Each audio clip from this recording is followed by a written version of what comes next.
जिंदगी में बहुत सारे किस्से ऐसे होते हैं जिन्हें जानकर हमें लगता है कि ऐसा भी हो सकता है क्या। कोई इतना बड़ा ठग कैसे हो सकता है।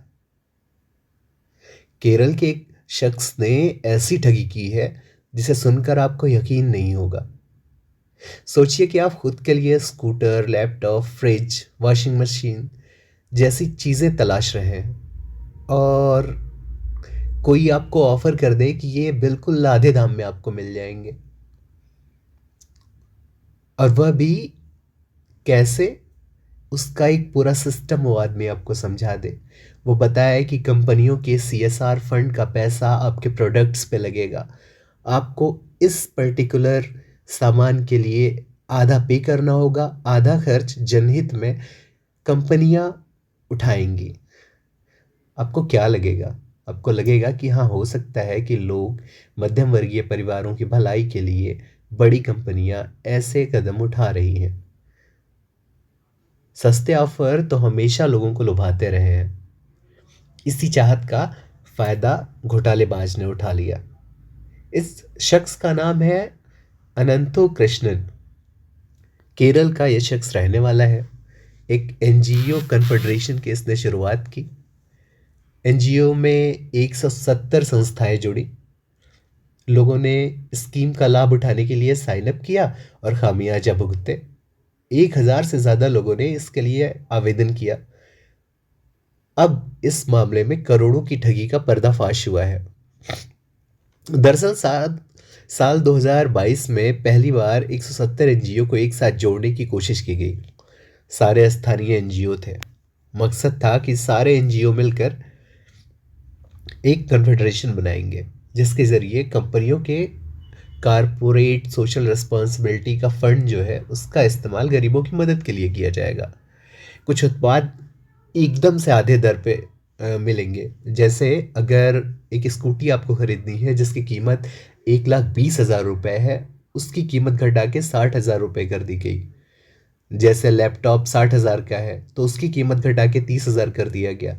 ऐसे ही बहुत सारी चीजें थी जिनके दाम बेहद महंगे थे, लेकिन सीएसआर फंड का हवाला देकर उसको सस्ते दामों पे कर दिया गया। दिलचस्प बात यह है कि इसके लिए जितने एनजीओ थे सबने ब्लॉक स्तर पे मेहनत की। बहुत छोटे छोटे स्मॉल लेवल पे लोगों ने मेहनत की। जनप्रतिनिधियों ने मेहनत की। सामाजिक कार्यकर्ताओं ने मेहनत की। उनको लगा कि वो किसी खास मकसद के लिए ये कर रहे हैं और इससे लोगों की भलाई होगी। इसकी शर्त रखी गई थी कि आप अगर 500 रुपये सबमिशन फी करते हैं और बाकी आधा दाम देते हैं तो आपको आधे दाम पे बहुत बेहद सस्ती कीमत पे चीज़ें मिल जाएंगी। लोग इस झांसे में आए। लोगों का भरोसा जीतने के लिए इस शख्स ने जगह जगह कैंप्स लगाए। कुछ जगहों पे इसने दिया भी, कुछ लोगों का नाम भी अटका। इन सारे साजिशों का पर्दाफाश तब हुआ कि जब मॉस लेवल पे हजारों लोगों ने इसके लिए आवेदन किया और सबको सारी चीजें मिल नहीं पाई। एर्नाकुलम पुलिस ने आ, बहुत सारी शिकायतें सुनी। लोग, अलग अलग लोगों ने शिकायतें की कि हमसे पैसे तो ले लिए गए हैं लेकिन सामान नहीं दिए गए। बहुत सारे राजनेता भी इसका शिकार हुए। इस संगठन में कुछ जजेस भी फंसे। अब समझ में आया कि इस शख्स ने इतनी बड़ी ठगी की है। पुलिस अब तक जो चीज़ें तलाश पाई है उसमें से पहली बात यह है कि इस प्रकरण में 100 से ज़्यादा केस दर्ज किए गए हैं। इस फ्रॉड से 500 से 400 करोड़ रुपए फ्रॉड किया गया है। और इस स्कीम में बहुत सारे लोगों ने पैसे लगाए हैं। जब भी स्कीम के तहत लोगों को सामान दिए जाते तो इसके वितरण में इलाके की मशहूर हस्तियों को बुलाया जाता था कि किसी को शक ना हो। विधायक, पार्षद जैसे लोग भी आते थे। मेगा इवेंट की तरह पेश किया जाता था। पुलिस अधिकारियों की मौजूदगी रहती थी।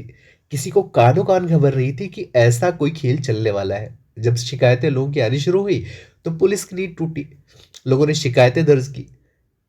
पुलिस ने जब छानबीन शुरू की तब सारी चीजें सामने आई।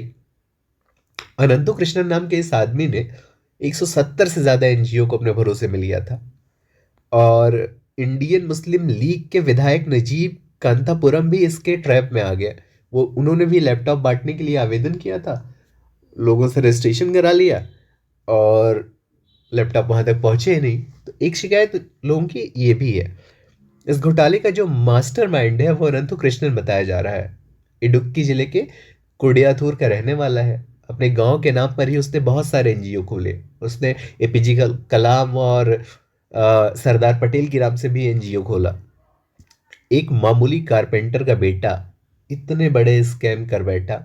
लिंक्डइन पे उसकी प्रोफाइल भी है। 26 साल की उम्र है और कांड ऐसा किया है कि जिस पर केरल पुलिस हैरान है। तो दोस्तों, आप इस घटना से क्या सबक सीखते हैं, कमेंट सेक्शन में बताएं। अगर ये आपको कहानी अच्छी लगी तो लोगों को शेयर कीजिए, सुनाइए। शुक्रिया।